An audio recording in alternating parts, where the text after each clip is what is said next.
The mist was thick over the mountain pass, curling low across the dark water of Lake Egerie. It was November, and the cold bit through armor and wool alike. On the narrow road that hugged the hillside, the Duke of Austria's army moved in glittering silence. Hundreds of mounted knights in polished plate, lances upright like a forest of steel. The sun had barely crested the Alps when their commander gave the order to advance. They expected no fight worth remembering.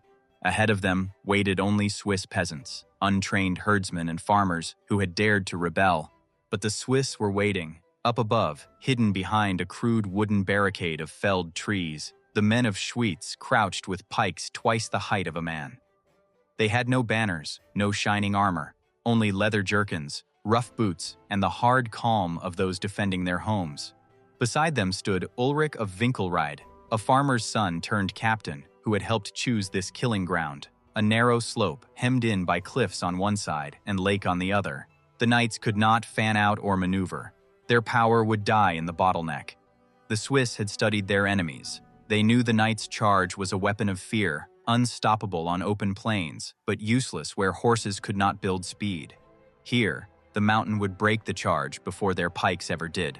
As the first sound of hooves echoed up the pass, Ulrich raised his arm. "Hold," he said, voice low. The men behind him gripped their shafts tighter. Breath steamed in the cold air. Then came the thunder. The knights charged, armor clattering, lances lowering in perfect unison. The slope shook beneath them. The Swiss held. Not one man flinched as the iron tide rolled closer, bright and deadly against the gray. When the front line of cavalry was only yards away, Ulrich shouted the single word they had drilled into their bones. "Now!" The barricade broke. The Swiss released the logs downhill, smashing into the knights' front ranks and scattering their formation. Before the Austrians could recover, the first wall of pikes surged forward. 15-foot shafts braced against the ground, meeting the full momentum of armored war horses. The sound was monstrous. Iron shattering, horses screaming, men crushed beneath the weight of their own charge. For an instant, the valley disappeared in chaos. Then, the Swiss line moved again, slow, deliberate, unyielding. Their pikes pressed downward, trapping the knights who had fallen, forcing the second rank to rear and stumble. The shock power of cavalry, the weapon that had ruled Europe for centuries, shattered like glass on stone. Behind the pikes came the halberdiers, men wielding axes mounted on 6-foot poles. They stepped into the gaps and swung at anything that moved. The edge of the halberd was made to bite through armor, and it did. Horses went down in piles. Knights, once symbols of invincibility, clawed at the mud, unable to rise. The Swiss drums began to beat, slow at first, then faster. To the Austrians, it must have sounded like the earth itself was alive, like the mountain had turned against them. The narrow road became a trap. Those behind pushed forward, crushing the wounded beneath hooves. Those ahead had nowhere to go. The forest of pikes kept driving, step by step, downhill. Within the hour, the glittering army that had marched to destroy a rebellion was a ruin of broken lances, tangled bodies, and scattered banners. The Duke's standard fell first. Then the screams stopped. The lake ran red. When the smoke of torches settled over the battlefield that night, Ulrich walked among the fallen. He had lost men too, friends, brothers, but his army still stood. They were farmers again now, silent and solemn, surrounded by the proof of what they had done. They had beaten knights, Europe's pride, with nothing more than courage, discipline, and wood. The Battle of Morgarten became legend. It marked the rise of the Swiss Confederacy and the death of the old world order. Never again would armored cavalry dominate the field so completely. From that day forward, generals feared not only skill and steel, but the will of men who stood their ground. And on that mountain pass, beneath the mists of Egerie, the echo of drums still lingers, the sound of farmers who decided that even an empire could bleed. The day after Morgarten dawned gray and cold, the kind of alpine morning that seeps into bone and armor alike. The smoke from burned wagons still hung over the pass. Ravens picked at the edges of the fallen, and the only sound was the creak of wood as the Swiss cleared what was left of the barricades. Ulrich of Winkelried stood at the edge of the slope, his pike resting in the crook of his arm, eyes tracing the narrow road that had become a grave. Below, the corpses of knights and horses lay tangled together, their armor dented and dulled by mud. He had expected elation, some rush of triumph, but all he felt was quiet. Around him, his men moved without speaking, their faces blackened with soot and earth. They were herdsmen and bakers, not soldiers, yet they had met an army and lived.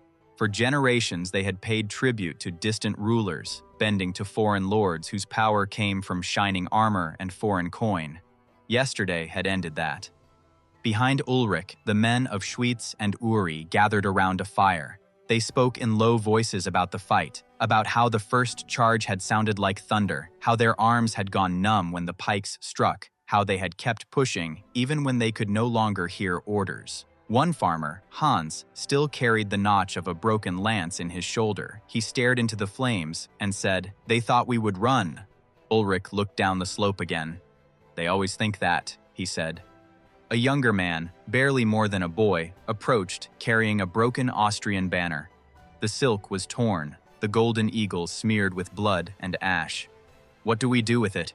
he asked. Ulrich turned the cloth over in his hands. "Keep it," he said. "One day someone will need proof of what happened here."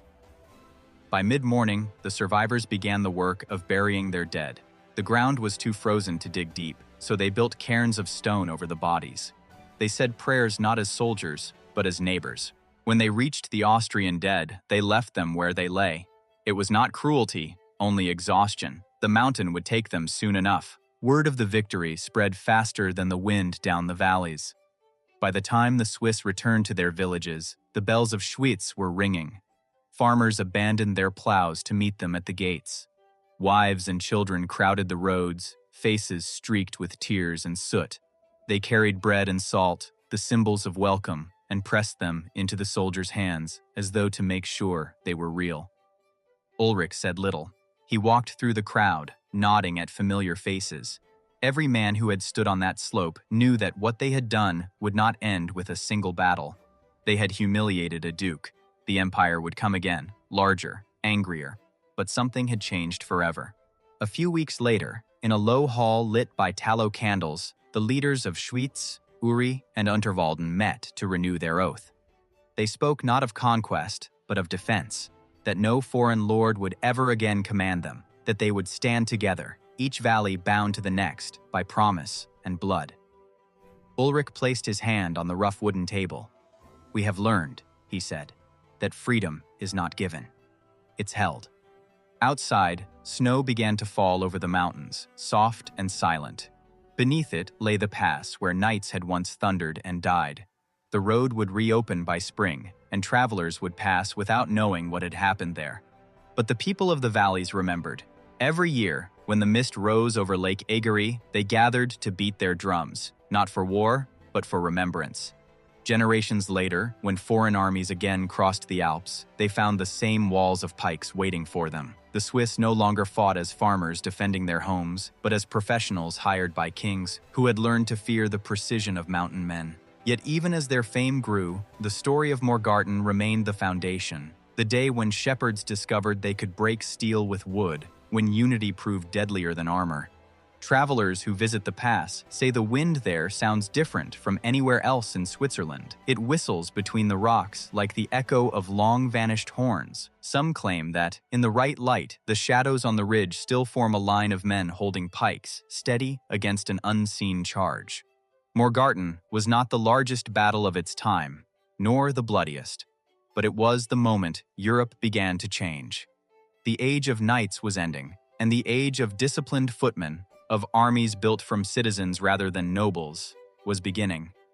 A wooden wall raised by farmers had shown that courage and unity could rewrite the rules of war. And in the mountains above Lake Egerie, where the mist still curls low over the water, the spirit of those men endures. Ordinary people who decided that no one, no matter how armored, was truly unbeatable.